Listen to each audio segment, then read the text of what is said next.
Obrigado, Cleiton.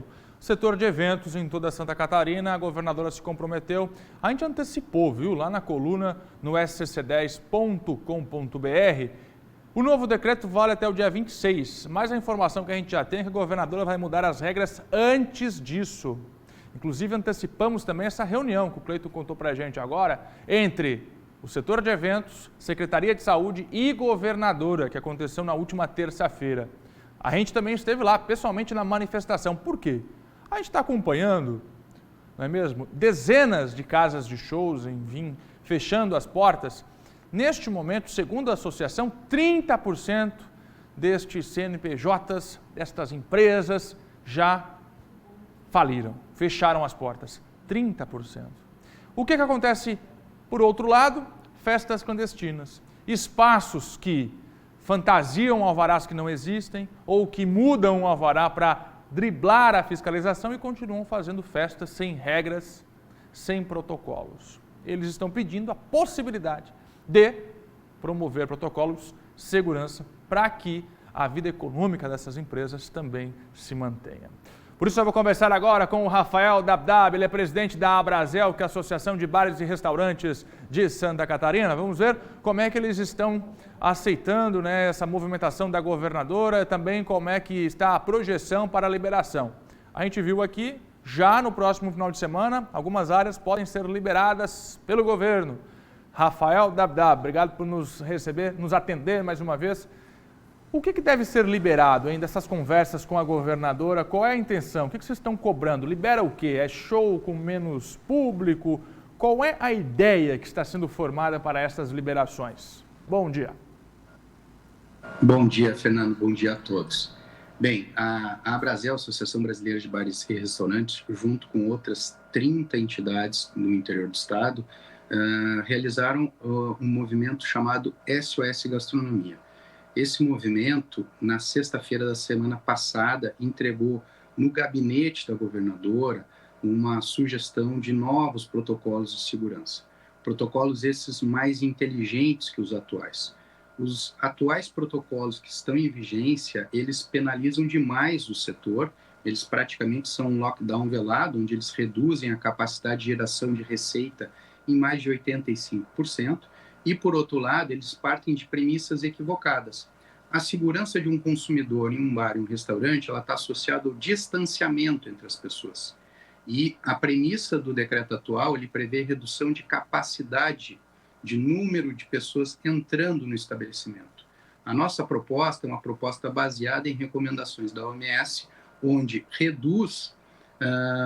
não reduz a capacidade diretamente, reduz indiretamente, através de medidas inteligentes que garantem o distanciamento, como consumo de alimentos e bebidas somente sentado e distanciamento entre mesas, onde quem decide as pessoas que sentam na mesa, quem tem essa autoridade é o próprio cliente, é o próprio consumidor, que normalmente, ele naturalmente convida pessoas que já são do convívio dele, ou seja, ele não está se expondo a um risco adicional. Adicional a isso, a gente também comenta que a redução do horário de atendimento, hoje, os bares e restaurantes podem funcionar somente até às 22 horas, ele aumenta a concentração. Quando a gente precisa é diminuir a concentração. Então, como já aconteceu no setor do comércio, onde houve o aumento do horário de atendimento justamente para reduzir a concentração e aumentar a segurança, não faz sentido no setor da gastronomia ser tratado de forma diferente. E o terceiro grande pilar que nós estamos oferecendo como um aperfeiçoamento dos decretos é o entendimento de que, dentro dos estabelecimentos, o cumprimento do protocolo é uma responsabilidade compartilhada entre o dono do estabelecimento e o consumidor. E caso o consumidor não esteja seguindo a responsabilidade dele dentro do decreto, é ele que deve ser penalizado. Caso seja o estabelecimento, é ele. Então, a gente precisa também eliminar uma situação que existe hoje, que o cidadão, ao entrar no estabelecimento, seja um restaurante, um shopping center, uma loja, ele tem uma certa imunidade com relação aos protocolos. Isso não pode acontecer.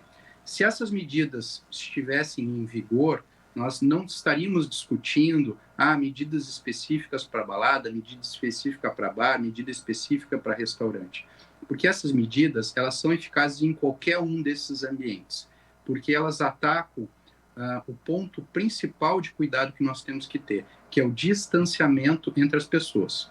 Adicional a isso, nós entregamos também um pleito de reparação financeira com 11 itens, Entendi. Itens esses que são baseados em medidas que já foram adotadas em outros estados. É importante destacar que em Santa Catarina, neste ano de 2021, houve aumento de carga tributária no setor de bares e restaurantes. E a carga tributária do nosso setor é uma das mais altas do país. Entendi. Rafael, com relação, claro que a gente está falando com o senhor sobre bares e restaurantes, mas eu vou puxar para o setor de eventos, porque tem bares e tem restaurantes que também são casas de shows, enfim.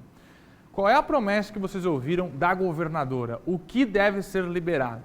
Depois da decisão da própria Justiça, que devolveu ao governo do estado a possibilidade do governo, de fato, decidir, e não do COIS, e sim que o COIS seja um órgão consultivo, o que a governadora, ou leia-se governo do estado, prometeu para os senhores de eventos? O que deve mudar já a partir do fim de semana com esse novo decreto?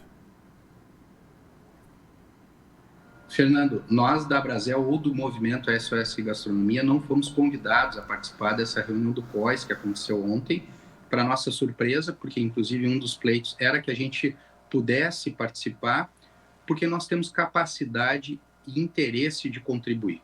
Então, registro aqui, mais uma vez, aí o nosso pedido para o governo do estado, para que a gente possa participar e ajudar nesse enfrentamento. Nós também somos parte interessada, nós temos um conhecimento prático de como que é o comportamento do consumidor dentro dos estabelecimentos e poderíamos estar contribuindo e trabalhando junto com o governo do estado nesse enfrentamento. Mas, infelizmente, nós não fomos convidados a participar, não tivemos nenhum retorno oficial até agora da governadora com relação às propostas que nós entregamos na sexta-feira passada e estamos na expectativa aí da edição de um novo decreto e otimistas que esse decreto vai vir contemplando as nossas sugestões, porque as nossas sugestões aperfeiçoam o decreto atual e trazem mais segurança para todos.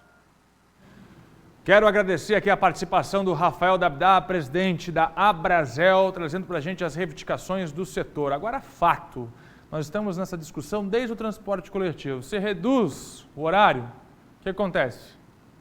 O número de pessoas que está pegando o ônibus permaneceu o mesmo nos últimos meses. Se tem a mesma quantidade de pessoas com horários reduzidos, o que acontece? Tenta fazer uma conta lógica aí. Ônibus cheio. Agora, estica o horário, pulveriza, reduz a aglomeração.